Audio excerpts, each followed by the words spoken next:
ศเชอร์รี่นะโอ้โหดูดิโอ้ยสวยๆงั้นเลย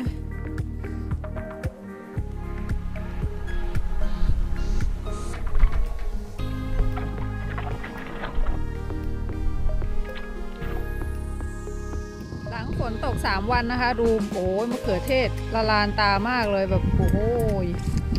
ยิ่งมะเขือเทศเชอร์รี่แล้วนะโอ้ยดูนะคะโอ้ยมิสเตอร์ตัดใหญ่เลย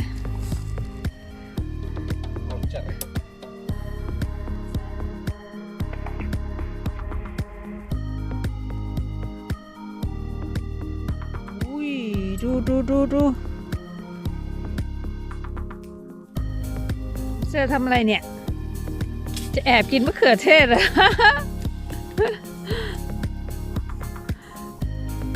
เอ้cariño ¿qué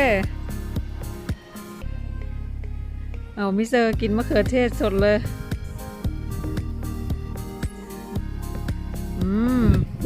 นออร่อยมะ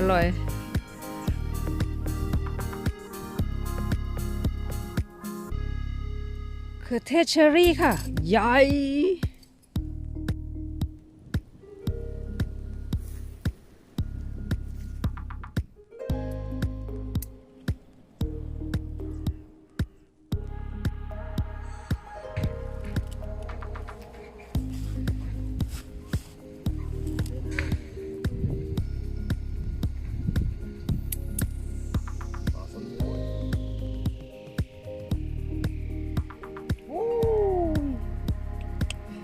พอได้ฝนแล้วนะโอ้โหออกกันกระจายเลย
เอาไปทำ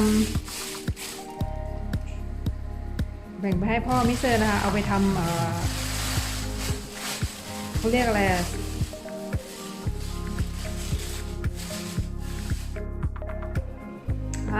ไปมิสเตอร์แกสลัดของมิสเตอร์ค่ะนี่มิสเตอร์กินแบบนี้นะคะเกือบทุกวันเลยนะทุกเย็นด้วยtomate cherry lechuga